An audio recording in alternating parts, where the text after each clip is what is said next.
कहानी है विश्व के सबसे बड़े महाकाव्य की, जिसमें योग है, यथार्थ है, विवेक है, परमार्थ है, सत्य ज्ञान का दिव्य प्रकाश है, आध्यात्म का महाआकाश है। ये दर्पण है हर मन के विवाद का, दृश्य है आत्मा और परमात्मा के संवाद का, मानवता का होता है जिससे उद्धार। यही है सच्ची गीता सार, अंधकार से प्रकाश की ओर।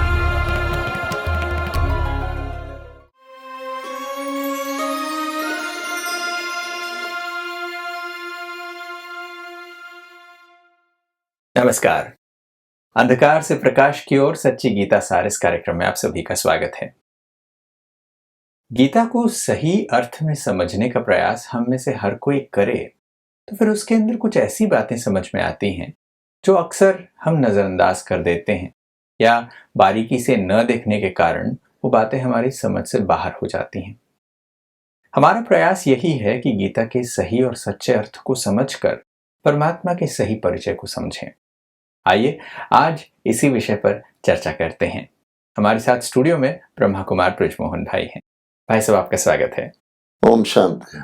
जब गीता के बारे में चर्चाएं करते हैं तो बहुत सारे लोग हैं जो गीता का पाठ करते हैं। कोई श्लोक पढ़ता है और फिर उसके बाद उस पर विवेचना देता है। मगर ऐसा होते हुए भी हम देखते हैं कि हर एक व्यक्ति की अलग अलग एक अपनी सोच है, एक अपनी विचारधारा है। ऐसे में जब गीता के भगवान को हम देखते हैं तो वो विश्व का एकमात्र जगत गुरु है, वो एकमात्र सतगुरु है जो सही मार्गदर्शन सारे संसार को दे रहा है, ऐसा प्रतीत होता है। इस पर आपके क्या विचार हैं? आज हमने गुरु शब्द और सतगुरु शब्द की वास्तविकता को ना जानने के कारण हम देखते हैं कि विश्व में, विशेष तौर पर भारत में, अनेक गुरु हैं, अनेक सतगुरु हैं। अब यदि हम असली सतगुरु के अर्थ को नहीं जानेंगे तो नेचुरली फिर हम इन लोगों को ही गुरु सतगुरु मानेंगे, और वास्तविकता यह है कि हम मानते आए हैं जन्म जन्मांतर से। तो ये देखना है आज हमें कि गीता का भगवान ही एकमात्र सतगुरु है। अगर हम एनालाइज करें सतगुरु का अर्थ क्या होता है, सतगुरु का अर्थ होता है जो सदगति करे, और गुरु का अर्थ होता है जो गति करे। अब सारे मनुष्य आत्माओं की प्रश्न है, तो सारे मनुष्य आत्माओं की गति सदगति किससे होती है? तो मशहूर है, बिना ज्ञान गति नहीं, वो ज्ञान से होती है। और सत्य ज्ञान, ज्ञान भी बहुत है। सत्य ज्ञान किसके पास है? सत्य परमात्मा के पास है जो सतगुरु है। और अगर कोई स्मारक परमात्मा के द्वारा दिए हुए ज्ञान का विश्व में है तो भगवत गीता है, क्योंकि भगवान की सुनाए हुए महावाक्य श्रीमद् भगवत गीता। इससे क्या जाहिर होता है कि अगर इसी बात को हम ले लें, अनेक गुरु हैं, अनेक सतगुरु हैं।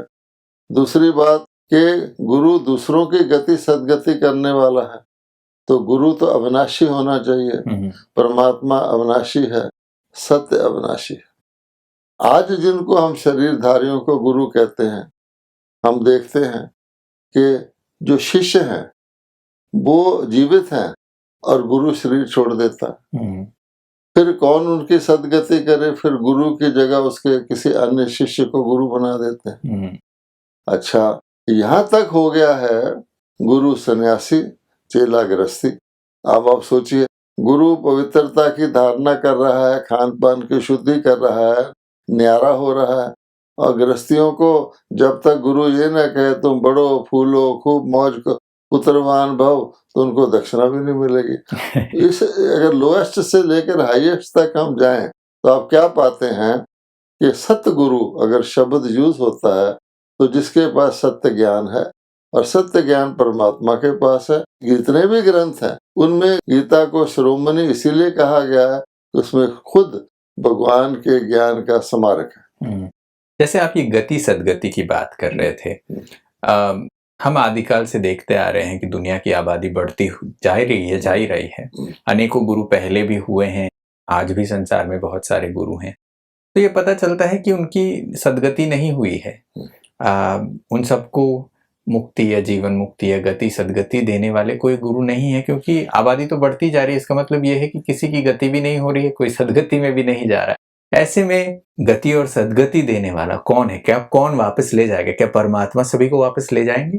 कोई भी व्यक्ति किसी यात्रा में यात्री होता है, कुछ भी करता है कोई व्यक्ति, तो उसका एक फाइनल लक्ष्य होता है, डेस्टिनेशन होता है। अगर कोई व्यक्ति ट्रेन में बैठे और बीच में ही अभी उसकी मंजिल नहीं आई और कहे मैं तो ट्रेन से उतर जाऊं, तो ना तो हो सकता है ये और ना होना चाहिए। आप सोचिए कि पहले तो लोगों को गति सदगति का अर्थ जानना चाहिए। गति सदगति का सवाल जब होता है जब दुर्गति हो, है ना। दुर्गति वाले ही सदगति की पुकार करेंगे। अब जब गीता के भगवान कहते हैं कि मैं आया था, मैंने तो सतो प्रधान सत्य धर्म की स्थापना की थी, अर्थात सब आत्माओं की सदगति कर दी थी, और जो अन्य आत्माएं थी जो सतो प्रधान में उस पात्र में शुरू में नहीं आई थी, क्योंकि नाटक में एक्टर समय समय पर आते हैं, तो उनकी मैंने गति कर दी थी, है ना। क्योंकि आप देखेंगे कि खराब लोग और अच्छे लोग इकट्ठे तो रह नहीं सकते, इसलिए भगवान जब गति सदगति करते हैं तो जितनी भी आत्माएं होती हैं उसमें जो लायक बन जाते हैं नई दुनिया को शुरू करने के, उनकी सदगति हो जाती है। जो नहीं बनते हैं उनको भी पवित्र बना के भगवान वहां से परमधाम में ले जाते हैं, जिसको मुक्ति कहते हैं या गति कहते हैं। कि अगर वो ऊपर नहीं रहेंगे तो यहाँ सदगति वाले सुख नहीं भोग सकेंगे। तो सोचने की बात इसमें विशेष ये है, इस काम का समय क्या। भगवान ने संकेत तो दिया है कि जब जब धर्म की गिलानी होती है, मैं सत्य धर्म की, लोग इसको पढ़ जाते हैं, ना उनको पता लगता धर्म की गिलानी क्या होती है और सत्य धर्म क्या होता है और वो किस समय होती है। तो गीता में वास्तविक उसे सत्य को जानने के लिए हमें समय की पहचान चाहिए। तो मोटे रूप से सारे ही एक्टर अपना पार्ट प्ले कर लेते हैं, ऐसे भी नहीं कि एक एक की गति सदगति होगी।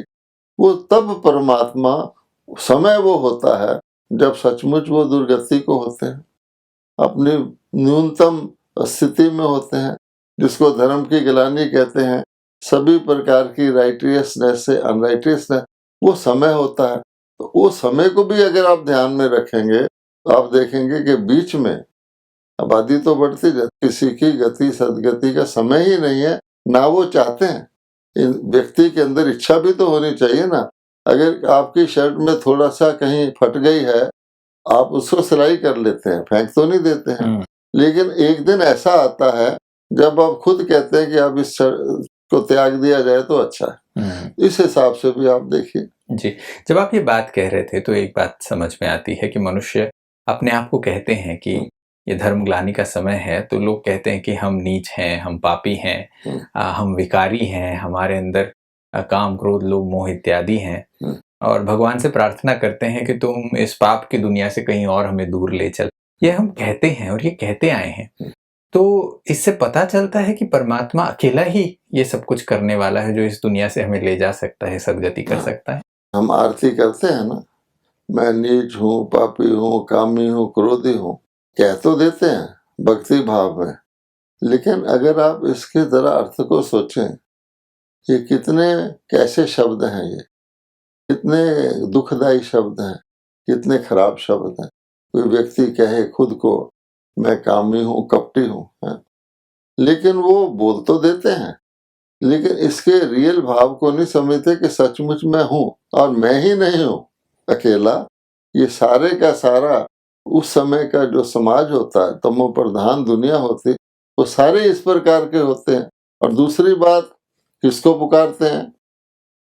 अगर कोई और कर सकता होता तो नेचुरली उसको नहीं पुकारते, तो ये भी समझते हैं कि हमारे को इस स्थिति से, उनके अंदर गीता के भगवान का ज्ञान अंदर गूंजता है, इस स्थिति से सचमुच कोई छुड़ा सकता है तो परमात्मा है। इसलिए आप देखेंगे वो प्रेयर भी करते जाते हैं, अन्य जो भी साधन होते हैं वो भी अपनाते जाते हैं, लेकिन ये जानते हैं कि जब सूर्य निकलेगा तभी प्रकाश होगा। और हम इसीलिए इस अंधकार से प्रकाश की ओर के में यही बताना चाहते हैं कि जब तक सूर्य निकलता नहीं है, प्रकाश होता नहीं है, और उसका भी एक समय है, क्योंकि रात्रि पूरी होगी तभी तो सूर्य निकलेगा ना, रात के 12 बजे थोड़ी निकल आएगा।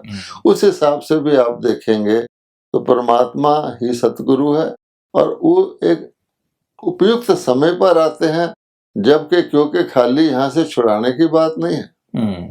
तो लोग कहें कि हमें छुड़ा दो, लेकिन ले जाना कहाँ है जब तक व्यक्ति को ये तसल्ली नहीं होगी मुक्ति मैंने मैं दुख से मुक्त हो जाऊंगा, जीवन मुक्ति मैंने मैं सुख की दुनिया में जाऊंगा, गति मैंने मैं यहाँ दुर्गति से बच जाऊंगा, और सदगति मैंने मैं सुख को प्राप्त करूंगा। तो ये इसका सार है। जैसे आप ये बात कह रहे थे, वो प्रार्थना याद आती है, लोग आरती में कहते हैं कि हम मूर्ख खलक हामी, कहते तो हैं मगर हम हैं सही में ये नहीं मानते। एक मान्यता जो प्रार्थनाओं में हम अक्सर सुनते हैं वो ये है कि गुरु ब्रह्मा गुरु विष्णु गुरुदेव महेश्वर, ये भी चीज हम यहाँ पर भी उनको गुरु की उपाधि देते हैं, इसके बारे में भी कुछ बताएं हमें। जब अंधकार ही अंधकार है तो उसमें क्या हो रहा है, क्योंकि हम टोटली तो इस बात को डिक्लाइन नहीं कर सकते कि कुछ ना कुछ हो रहा है। अगर परमात्मा ने सदगति नहीं की है, वो समय नहीं आया है, तो ऐसे तो नहीं कि लोग बैठकर इंतजार कर रहे हैं कि भगवान आएगा तभी, तो अपने हाथ पैर मारते हैं। तो जैसे घोर अंधेरे में लोग अपने रिक्वायरमेंट के मुताबिक कोई मोमबत्ती जला लेता है, कोई बड़ी बड़ी लाइट्स कर लेता है, कोई माचिस ही जला लेता है मेरे लिए थोड़ी सी रोशनी हो जाए। तो जो कुछ हम देख रहे हैं वो कर रहे हैं, अंदर से प्रेयर ही कर रहे हैं, परमात्मा हमारी सदगति करो, साथ साथ आरती भी कर रहे हैं, कई प्रकार के आप जानते हैं जप तप दान पुण्य कर रहे हैं, शास्त्र पढ़ रहे हैं। एक बात तो ये हो गई। अब परमात्मा कहते मैं हो गया सतगुरु, सब समझ गए। अच्छा, अब सतगुरु है निराकार, परमात्मा निराकार है, और हम आत्मा इस बॉडी में है। और पक्की बात यह है, अगर हमारी गति भी होनी है या सदगति भी होनी है, इस शरीर के रहते हुए तो नहीं होनी, क्योंकि तो शरीर ही तमो प्रधान है। पहले तो हमें इस शरीर का त्याग करना ही पड़ेगा, तैयारी करके त्याग करेंगे। ये माध्यम है हमारे शरीर के द्वारा हम आत्मा शुद्धि को प्राप्त होते, त्याग तो करना पड़ेगा ना। उसके लिए भगवान कहते हैं दूसरी बात ये भी है, जब तक तुम्हें शरीर धारण करके ज्ञान न सुनाओ तुम सुनोगे कैसे। आत्मा के अंदर पवित्रता नहीं, वो शक्ति नहीं जो परम धाम में जाके भगवान के पास पहुंच जाए। तो जैसे एक खराब मोटर कार होती है, उसको टो करके ले जाया जाता है। गीता का सार ही ये है कि मैं परमात्मा मुख का आधार लेकर के ज्ञान सुनाता हूँ। और ये भी प्रसिद्ध है कि परमात्मा ने भागीरथ ब्रह्मा, भागीरथ उन्होंने एक राजा दिखा दिया है, अर्थात वो भाग्यशाली शरीर रूपी रथ जिसको भगवान माध्यम बनाते हैं ज्ञान सुनाने का। तो ब्रह्मा वंदे जगत गुरुम तो ठीक है। अब उन्होंने सोचा कि ब्रह्मा विष्णु शंकर तीनों भाई हैं, तो तीनों के साथ ही भगवान कहते हैं गति और सदगति के लिए मैं 3 माध्यम यूज करता हूँ, और पहला माध्यम है ब्रह्मा। अब ब्रह्मा के शरीर में आकर तो मैं गीता ज्ञान सुनाता है। उन्होंने रथ में प्रवेश भगवान बैठे हुआ दिखा दिया गया, ब्रह्मा के शरीर रूपी रथ में भगवान सुनाते हैं।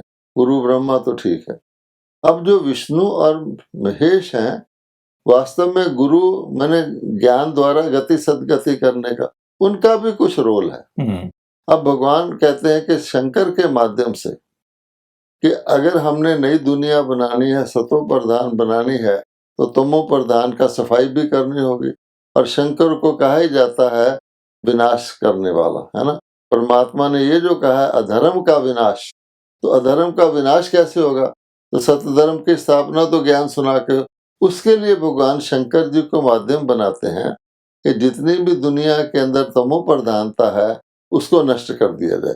तो शंकर महादेव भी सहयोग देते हैं गति प्राप्त करने में, सदगति में नहीं देते, लेकिन वो गुरु नहीं कहला सकते कि गुरु को तो ज्ञान देना है। अब आइए विष्णु जी पर। अब भगवान कहते हैं कि मैंने पुरानी दुनिया को समाप्त कर दिया, सारी सफाई कर दी और आत्माओं को तैयार कर दिया जो नई दुनिया में अर्थात नर से नारायण, नारी से लक्ष्मी, जो सतयुगी तत्व प्रधान पावन सृष्टि के अंदर आएंगे। अब उनका सिंबल क्या है, वो कैसे होंगे और किस प्रकार के गुण उनके अंदर होने चाहिए, तो वो तो पहले पता होगा कि पहले स्टूडेंट को पढ़ाया जाता है कि जो पढ़ाई तो पढ़ रहा है उसका फाइनल शेप क्या होगा। डॉक्टर के स्टूडेंट को बताया जाता है कि ऐसे ऐसे होगा, थोड़ा थोड़ा उसको ट्रायल भी कराया जाता है।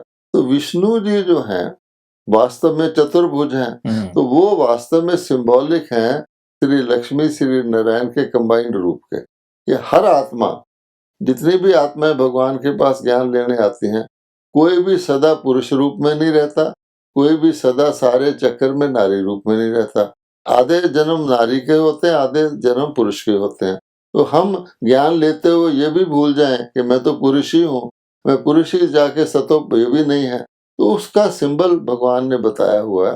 उसको भी हम गुरु नहीं कह सकते, बल्कि सदगति होने के बाद जो सर्वश्रेष्ठ टेक ओवर करते हैं उसका वो सिंबल है। इस चीजों को ना जानने के कारण लोग तो आज हर एक को कोई गुरु कह देते हैं। कोई भी किसी बात का, अगर कोई जेब कुतरों का भी सरदार है उसको भी वो गुरु कह देते हैं।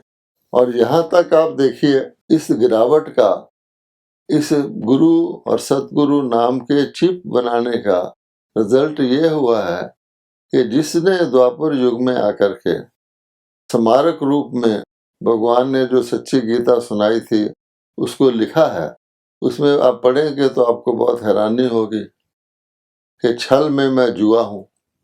अब भगवान कह रहा है जिन्हें छल करने वालों का भी गुरु है वो। तो अर्थात ऐसे बहुत सारी चीजें लिखी हुई हैं, सांपों में मैं ये हूँ, इसमें मैं ये हूँ। तो आप सोच सकते हैं कि गुरु को कहाँ तक ले गए। जो सबसे बड़ा जुआ खेलने वाला होगा वो भी गुरु है। अब भगवान खुद कह रहा है मैं हूँ। जैसे आप ये बात कह रहे थे तो ये पता चलता है कि परमात्मा जब आते हैं तब वो ज्ञान देते हैं और ज्ञान देने से वो गुरु कहलाते हैं, और ज्ञान देकर ही, जैसे आप कह रहे थे कि बिना ज्ञान के गति नहीं हो सकती और परमात्मा इसलिए ज्ञान सुनाते हैं। तो ऐसे में 2-3 प्रश्न उठते हैं। पहले तो ये, क्या गीता परमात्मा के द्वारा दिया हुआ वह ज्ञान है, फिर इसके बाद सभी की गति हो जाती है या सदगति हो जाती है, मान लेते हैं। तो अगर इस ज्ञान से गति सदगति हो जाती है तो फिर इसे सुनेगा कौन, सुनाएगा कौन? अगर गति सदगति हो गई है तो फिर ये गीता ज्ञान जो आज हम पढ़ते हैं, जो गीता की किताब जो स्मारक के रूप में आप कह रहे हैं, फिर ये आती कहाँ से है? तो ये 3 प्रश्न उठते हैं। ऐसा है, अगर हम ये मोटे रूप से समझ लें कि गीता ज्ञान या भगवान का जो ज्ञान है वो एक औषधि है। जैसे रोग के लिए औषधि होती है, तो ये भीषण रोग के लिए औषधि है। अच्छा, अब औषधि का प्रयोग कब तक होता है? जब तक वो इलाज नहीं हो जाता। तो जब दुर्गति से भगवान ने सदगति कर दी, हम लोग औषधियाँ होममेड औषधि लेते रहे हैं, हम गंगा स्नान भी करते रहे हैं। अब गंगा स्नान पावन बनने के लिए करते रहे, समझते रहे कि शरीर धोने से हो जाएगा। साधु महात्मा भी गंगा स्नान करते रहे हैं। इसका मतलब है कि वो भी उसी रोग से पीड़ित हैं। और भगवान स्पेसिफिकली कह रहा है परित्राणाय साधुनां, ये साधुओं को भी मैं तारता हूँ। अब उसको गौर से सोचेंगे तो सारे उसी बोट में हैं। तो जब वो औषधि से क्योर हो गया, औषधि से क्या होता है, या तो व्यक्ति मर जाता है या ठीक हो जाता है। तो भगवान कहते हैं यहाँ भी दोनों बातें स्पिरिचुअली अप्लाइड हैं कि जो व्यक्ति औषधि का पूरा धारण नहीं कर पाता वो तो परम धाम में चले जाता है। भगवान कहते हैं चलो दुख से तो छूट, और दूसरे को सदगति दे देता। अब उसके बाद तो किसी का शास्त्र पढ़ना, जब हॉस्पिटल से बाहर निकले, डिस्चार्ज हो गए, फिटनेस सर्टिफिकेट ले लिया, उसके बाद हॉस्पिटल में दोबारा तो आने ही नहीं देंगे। वो कहेंगे ये बेड तो दूसरे रोगियों के लिए, तुम तो ठीक हो गए। इसलिए आप सोच सकते हैं, देख सकते हैं, जो यादगार हैं हमारे मंदिरों में, श्री लक्ष्मी, श्री नारायण, श्री राधे, श्री सीता, ये कभी देवताओं के पास कोई पुस्तक दिखाई, ब्रह्मा के पास दिखाई है। आप देखेंगे उससे जो हमने पहले बोला वो साबित होता है। लेकिन वो ना तो कोई वेद पढ़ते हुए, बल्कि वो पूज्य हैं। तो जो पूजा की पद्धति हम अख्तियार करते हैं पावन बनने के लिए, वो तो पूज्य हो गए। तो इसलिए सतयुग और त्रेता में इस प्रकार की चीजों का आवश्यकता ही नहीं है। वहां कोई पतिथि नहीं है जिसको पावन करने की आवश्यकता हो। सतयुग में आप ये पुण्य करना चाहें कि किसी को भगवान भी आ जाए तो कहते आवश्यकता है नहीं, दुख में सिमरन सब करे, सुख में करे ना कोई। तो ये खत्म हो जाता है। अब क्वेश्चन ये है कि ये गीता कहाँ से आ गई, आप पूछ रहे हैं जी। तो हम ये तो समझ सकते हैं कि परमात्मा की परमात्मा जाने, वो सतगुरु कैसे है, वो सदगति कैसे करता है, जो वो भी स्वयं ही बताता है। यहाँ तक है कि अपना परिचय वो स्वयं ही देता है।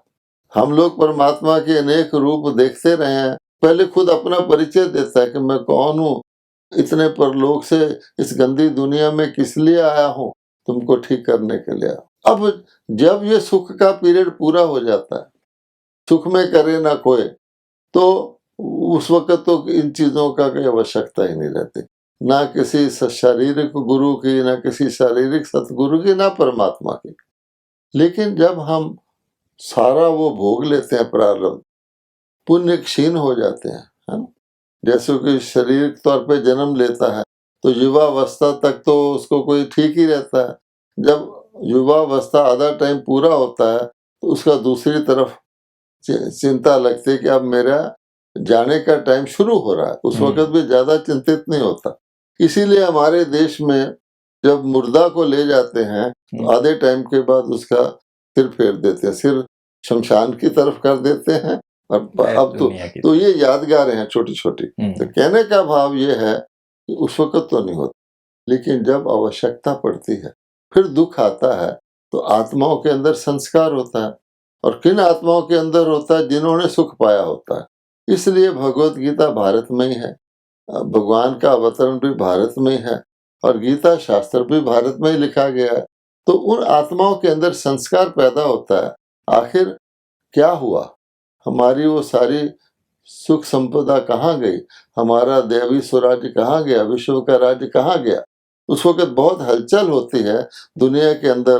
लोग बताते हैं ना कि सारे कॉन्टिनेंट्स पहले इकट्ठे थे, फिर वो अलग अलग हो गए। तो सारी परिस्थितियों को देखकर उनके अंदर चेतना पैदा होती है, तो फिर वो सोचते हैं। तो जिस प्रकार से नंबरवार ये नाटक चलता है, उसी प्रकार से नंबरवार उनके अंदर वो जागृति आती है। तो पहले आप देखेंगे सबसे पहला मंदिर शिव परमात्मा का, जो गीता का भगवान निराकार रूप में, फिर देवी देवताओं का, श्री लक्ष्मी, श्री नारायण का। तो साथ साथ उन स्मृतियों को देखकर ऋषि वेद व्यास, जिसने ये ग्रंथ लिखा है, वो अपनी बुद्धि से सोचकर, और कुछ उसको मदद भी मिलती है नाटक के अनुसार, क्योंकि उसके अंदर वो संस्कार होता है लिखने का, वो बैठ करके सोच करके लिखते हैं कि ये नई दुनिया तो भगवान ने बनाई होगी, भगवान अवतरित हुए होंगे और उन्होंने किसी शरीर को धारण किया होगा, आखिर बोलेंगे कैसे, और इस प्रकार से उन्होंने क्या करवाया। तो पतित आत्माएं हैं, उनको पावन बनाने के लिए उनको कोई विधि बताई होगी। तो वो सारे को उसने एक नाटक का रूप देकर, शारीरिक पात्रधारी बताकर, क्योंकि सारा है तो एब्स्ट्रैक्ट और आध्यात्मिक, उसने ये गीता बनाई। तो उसने क्या किया फिर, सारा, क्योंकि फिजिकल पात्र बना दिए, तो आध्यात्मिकता को फिजिकल में लाएंगे तो लिमिटेड हो जाएगा, हर चीज उल्टी हो गई। है वो सारा कुछ उसमें मेंशन है, लेकिन भगवान कहता है मैं जब दोबारा आता हूं, मैं बताता हूँ असली क्या था, इसने क्या किया।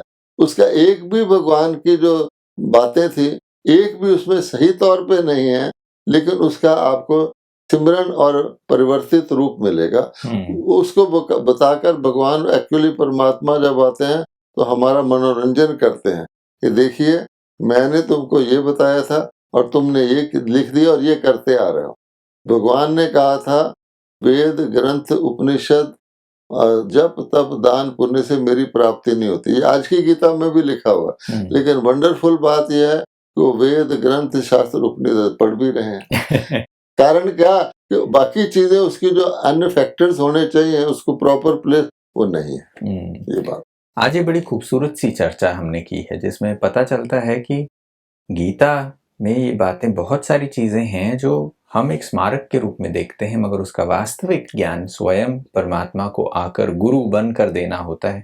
और वो ज्ञान देते हैं, इसीलिए परमात्मा को हम गुरु समझते हैं, गुरु कहते हैं। समय यहीं पर विराम लेने को कह रहा है। चर्चा और भी अन्य रोचक विषयों पर आगे जारी रखेंगे, मगर आज आप समय निकाल कर आए स्टूडियो में, इसके लिए आपका बहुत बहुत धन्यवाद। नमस्कार।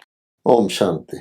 दोस्तों, भगवत गीता सत्य सार में हमने कितनी ही रोचक बातें सुनी। जब हम गुरु कहते हैं तो कोई भी व्यक्ति, कोई भी इंसान, कोई मनुष्य गुरु कैसे हो सकता है? क्योंकि वो आपको साथ नहीं ले जा सकता, आपकी गति या सद्गति नहीं कर सकता। इसलिए परमात्मा को सद्गुरु या जगत गुरु कहा जाता है।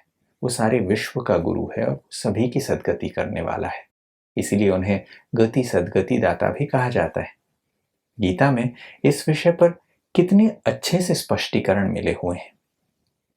समय है कि हम इस सत्य को पहचानें जब परमात्मा स्वयं आकर गुरु बनकर वो सत्य ज्ञान देते हैं, वापस वही गीता का ज्ञान सुनाते हैं। आज की इस कड़ी में बस इतना ही।